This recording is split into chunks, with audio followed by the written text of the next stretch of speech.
I want to make a short follow-up video talking about consistency in these cigars that I just wrapped. Nominally, they came out of a 42 ring gauge mold.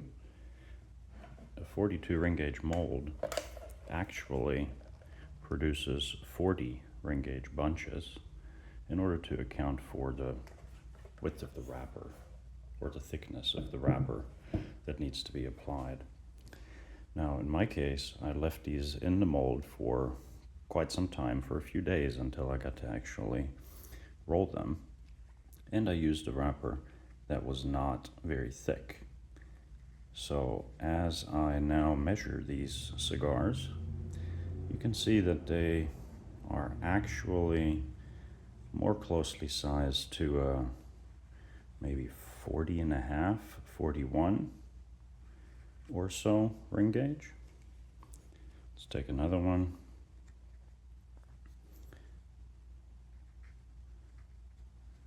About 41 on this one.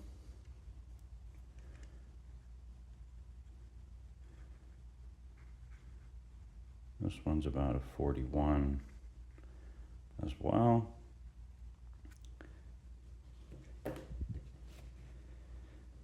And so now when we get to this last one, this one was the Frankenbinder. This one here I left out for a little while to expand the fillers, since the draw was a little bit tight as a result of the Frankenbinder. And this one is decidedly a 42.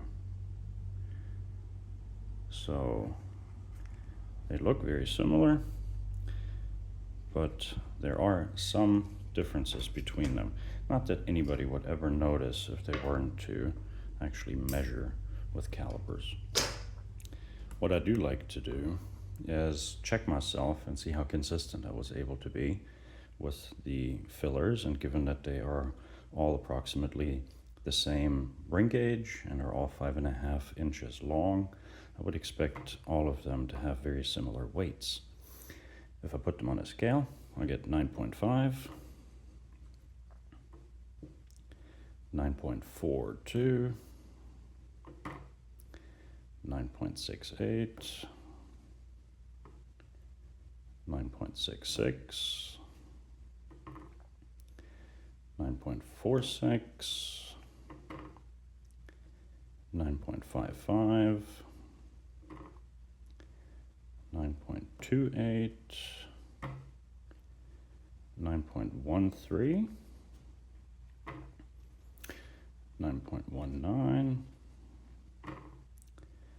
9.21, and 11.45. So these 9 are essentially all within a half a gram of each other.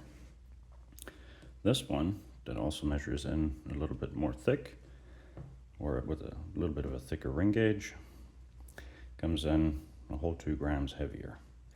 And as I noted, the draw on this is a little on the tight side. It's acceptable, but it's also a little bit of a tighter draw compared to these guys down here.